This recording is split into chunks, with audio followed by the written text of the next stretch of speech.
नमस्कार, news for nation देख रहे हैं आप। आपके साथ मैं हूं ऋचा शर्मा। बिहार में होने वाले चुनाव को लेकर आरजेडी ने अपना स्टैंड क्लियर कर दिया है।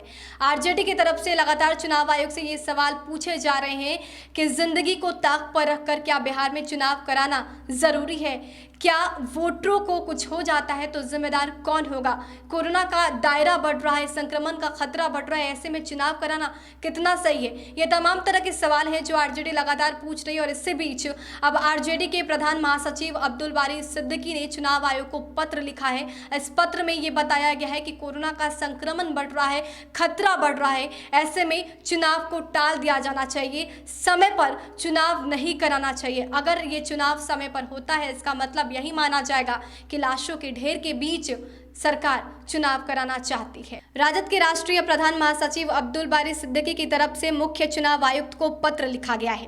चुनाव आयोग को लिखे गए पत्र में राजद ने कहा है, बिहार में बीजेपी के अध्यक्ष समेत 75 पार्टी के पदाधिकारी कोरोना संक्रमित पाए गए, जिस वजह से बीजेपी प्रदेश कार्यालय को सील कर दिया गया। कोरोना के कारण कई राजनीतिक दलों के नेताओं की मृत्यु हुई है। ऐसे में हम चुनाव आयोग से जानना चाहेंगे कि बढ़ते संक्रमण के आंकड़ों के बीच क्या लोगों को संक्रमण से बचाने के लिए अब तक के प्रयासों से चुनाव आयोग संतुष्ट है? अगर हाँ, तो संतुष्ट होने के कारक और कारण नागरिकों से साझा किया जाए, ताकि लोग भयमुक्त माहौल में लोकतंत्र के पर्व में शामिल हो सके। अब्दुल बारी सिद्दीकी ने आगे लिखा है, ऐसा अनुमान लगाया जा रहा है कि अक्टूबर-नवंबर में होने वाले बिहार विधानसभा चुनाव के समय तक बिहार में कोरोना से संक्रमित मरीजों की संख्या 10 लाख के आसपास होगी।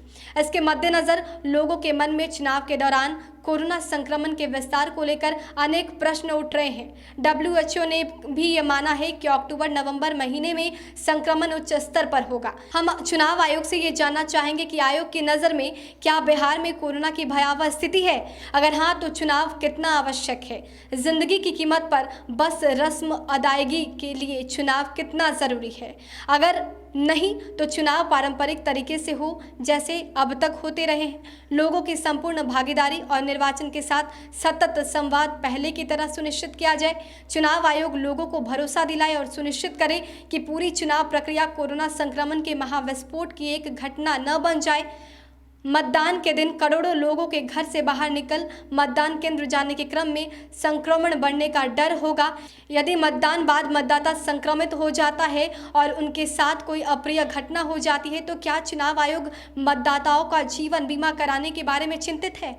राजद ने आगे लिखा है, हम चुनाव आयोग से आग्रह करते हैं कि तेजी से बिगड़ते हालात के मद्देनजर जन स्वास्थ्य विशेषज्ञ भागीदारी की राय को ध्यान में रखते हुए ऐसा फैसला लें जिससे लोगों की सुरक्षा के साथ साथ संपूर्ण और निर्बाध भागीदारी का चुनाव सुनिश्चित किया जा सके। साथ ही लोकतंत्र के महापर्व में लोक की महत्ता सर्वोपरि है, इसका भी ध्यान रखा जाए।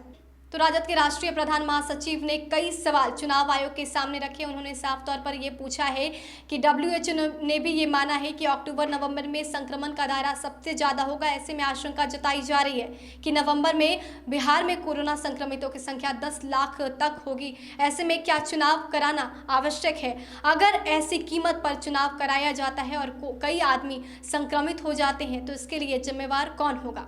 देश और दुनिया के तमाम अपडेट्स के लिए हमारे साथ बने रहिए और देखते रहिए न्यूज़ फॉर नेशन। नमस्कार।